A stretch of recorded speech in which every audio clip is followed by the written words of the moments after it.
जब तक मांगे पूरी न हो धरना जारी रहेगा। जब तक मांगे पूरी न हो। दोस्तों, मैं आज खड़ा हूँ राजकीय मेडिकल कॉलेज सहारनपुर के अंदर और यहाँ कर्मचारियों की भूख हड़ताल चल रही है, जिसे लगभग 31 दिन पूरे हो चुके हैं। तो आज हम आपको ये बताना चाहेंगे कि ये हड़ताल क्यों हो रही है, क्या वजह है, ये लोग हड़ताल पे क्यों बैठे हैं, इन लोगों ने तालाबंदी क्यों कर रखी है। तो आज इसी को लेकर के हम आए हैं और आपको दिखाएंगे पूरी वार्ता बच्चों के साथ कि ये लोग क्यों परेशान हैं। तो आपका नाम? सर गायत्री। गायत्री। तो गायत्री जी, आप हमें बताएंगे ये पूरा मामला क्या है?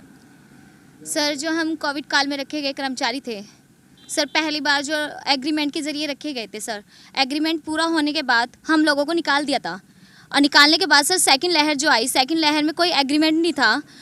इन लोगों को डायरेक्ट भर्ती की गई, इनडायरेक्ट नहीं थी, डायरेक्ट ही थी। कोई कागज या कोई लिखित रूप में ये नहीं था कि आप लोग इतनी सीमा में रखे जाओगे या फिर सीमा आपकी सेवा खत्म होने के बाद आपको निकाल दिया जाएगा। ऐसा कोई भी एग्रीमेंट नहीं लिया गया था हम लोगों से। तो सर, हम लोग जो पहले कोविड में काम कर चुके थे, हम भी इसी सोच से आए थे कि शायद हम नहीं निकलेंगे। तो सर, कोविड काल में थोड़ी कम होने के बाद ये लहर, उनको लगा शायद अब इनकी ज़रूरत नहीं है और बीमारी भी ख़त्म हो चुकी है। आप यहाँ किस काम पे रखे गए थे? सर, यहाँ पे अलग अलग पोस्टिंग थी। किस किस तरह की पोस्टिंग थी? सर, यहाँ वार्ड आया पे थी, वार्ड बॉय पे थी, स्वीपर पे थी और सुपरवाइज़र पे थी, अलग अलग। अब आप पूरी बात कहें। तो सर, उसके बाद प्रिंसिपल जो अब नए आए थे, नई कंपनी आई, वे लोग बोलते कि ये लोग को हम नहीं जानते, ये फर्जी लोग हैं, हमारे टाइम पे नहीं आए। तो सर, अगर जो हम फर्जी लोग होते तो सर वे सैलरी फर्जी लोगों को नहीं देंगे। ये कौन बोल रहा है कि आप फर्जी थे? सर, प्रिंसिपल सब। प्रिंसिपल की नॉलेज में आपको जो तनख्वाह मिली है, प्रिंसिपल की नॉलेज मिली है ना? जी सर, जी सर, क्योंकि वहाँ पे सर जो कंपनी का नाम आ रहा है सैलरी में, एक अवनी परिधि कंपनी के जरिए हमें सैलरी डाली जा रही है और सर वो सैलरी को पास कर दे प्रिंसिपल के जरिए ही हम लोगों को मिलेगी सैलरी। तो सर, प्रिंसिपल सर हमें फर्जी बता रहे हैं, तो सर यही बात साबित होती है। तो सर, अगर जो हम फर्जी है तो सैलरी तो फर्जी लोगों को देनी ही नहीं चाहिए ना सर। आपका नाम? सर, मेरा नाम विपिन कुमार है। विपिन कुमार जी, आप क्या किस पोस्ट पे थे? सर, मैं वार्ड बॉय की पोस्ट पे था। और क्या लड़ाई है ये? सर, ये लड़ाई हमारी यही है कि हमें पुनः हमारी नौकरी वापस दें और अस्थायी रूप में, ना कि अस्थायी। और हम अस्थायी अब लेंगे भी नहीं, क्योंकि हमें संघर्ष करते भी इतने दिन हो गए और हमने कोविड काल में इतनी सेवा की है, देश की इतनी सेवा की है कि उस टाइम पे कोई भी किसी के पास नहीं लग रहा था। एक माँ अपने बेटे के पास नहीं लग रही थी, एक बेटा अपने पिता के पास नहीं लग रहा था।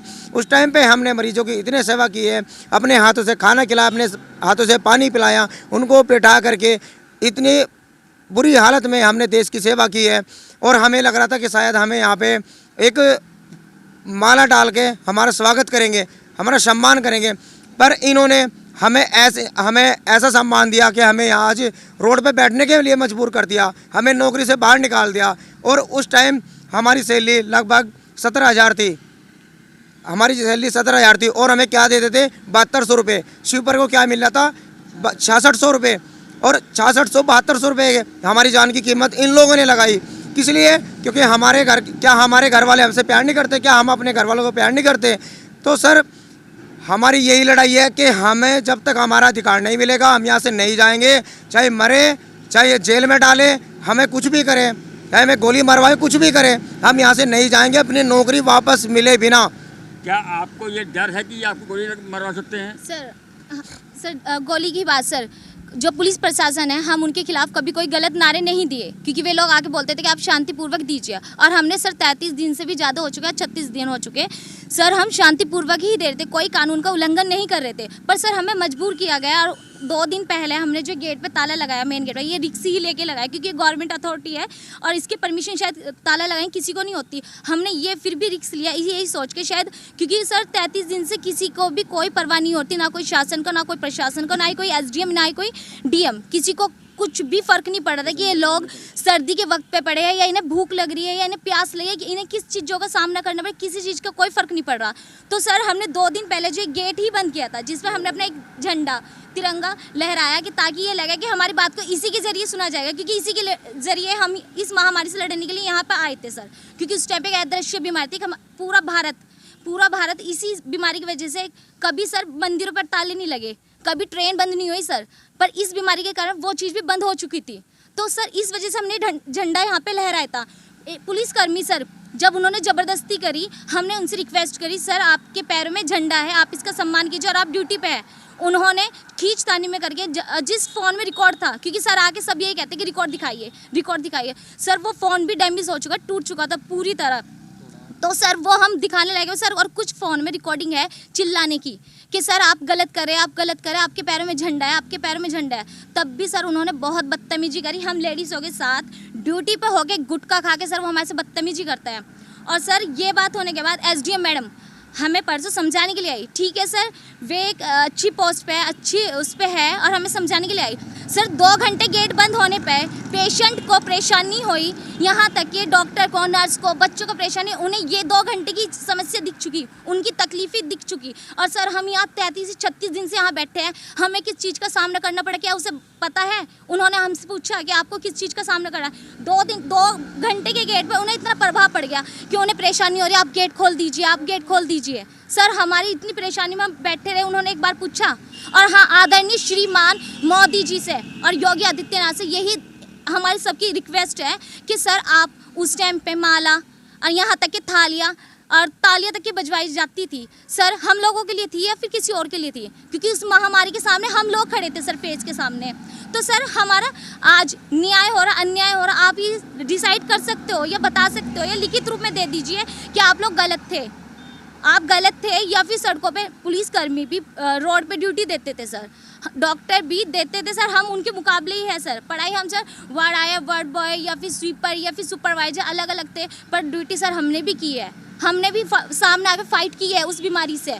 बट ऐसे न्याय या अन्याय हमारे साथ नहीं कर सकती सरकार के, हमें ऐसे वक्त पे बाहर निकालते हैं। और अभी कोई बीमारी ख़त्म नहीं है सर, लिखित रूप में कोई ये चीज़ नहीं लिख के दे दी किसी ने कि ये बीमारी ख़त्म हो चुकी। इस चीज़ को सरकार इस चीज़ को अच्छे से ही जान ले कि डीएम, अगर जो मुख्यमंत्री डीएम को बोल सकता है तो डीएम प्रिंसिपल को कह सकता है कि ये रखे जाएंगे, तो ऑर्डर भी तो हो गए। मुख्यमंत्री जी ने डीएम जी को भी तो कहा होगा कि इनकी सेवा समाप्त कर दीजिए, कोई लिखित कागज़ तो होगा। प्रिंसिपल साहब को दिया होगा कि प्रिंसिपल साहब ने कहा होगा कि डीएम ने दिया, सर वो कागज़ दिखा दीजिए, हम सिर्फ उस कागज़ के इंतजार करें कि अगर जो मुख्यमंत्री जी ने ही आदेश दिया था, सरकार ने दिया था कि इन लोगों को एक सीमा पे रखा जाएगा, तो एक कागज़ भी तो होगा कि इतने बाद इन्हें निकाल दिया जाएगा। वो कागज़ दिखा दीजिए, अगर जो हम गलत है हमें गलत साबित कर दीजिए। और अगर जो हमने ताला लगा के रिक्स वाला काम के लिया है, अगर जो हम गलत है तो आप लाठी चार्ज कर सकते हैं, हमें गलत उसमें जेल में डाल सकते हैं, गोली जला सकते हैं, अगर जो हम गलत है। तो अभी आपने सुना गायत्री जी को और यहाँ के वर्करों को। तो दोस्तों, जिन लोगों ने कोरोना को हराया है, मुझे नहीं लगता कि ये प्रशासन से या शासन से हार जाएंगे।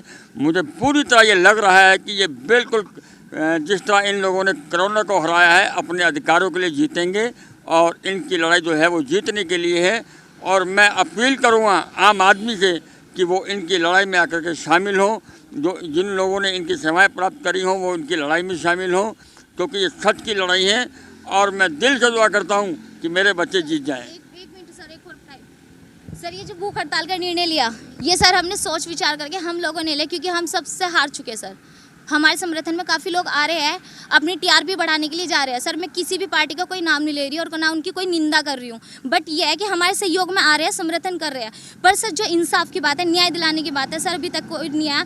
हमें अच्छे से पता है, सब समझदार हैं यहाँ पे कि ये एक तरह से गवर्नमेंट अथॉरिटी है और हम इस पर ताला नहीं लगा सकते। और हमें ये भी पता है बाद में क्या होएगा। पर सर मजबूर हो गए, हमने फैसला लिया है कि सरकार इसी ज़रिए कम से कम हमारे पास आएगी, हमारे से पूछेगी तो हम बताएंगे हमने क्यों लगाया।